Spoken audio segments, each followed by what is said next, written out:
वज़ीर-ए-आज़म नरेंद्र मोदी और बांग्लादेश के पीएम शेख हसीना की मुलाकात, दोनों ममालिक के वफूद की हुई मीटिंग, मुआहदों पर किए गए दस्तखत।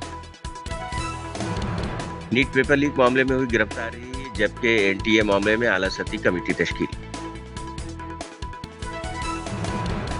स्वाति मालीवाल मारपीट मामले में हुई समाअत, अदालत ने 6 जुलाई तक बढ़ाई अदालती हिरासत। तमिलनाडु में जहरीली शराब के सबब अमवात की तादाद पहुंची 57, सीआईडी करेगी जांच। और इजरायली फौज की फिलिस्तीन पर बमबारी जारी, मासूम अवाम पर भूख प्यास की शिद्दत लाहक।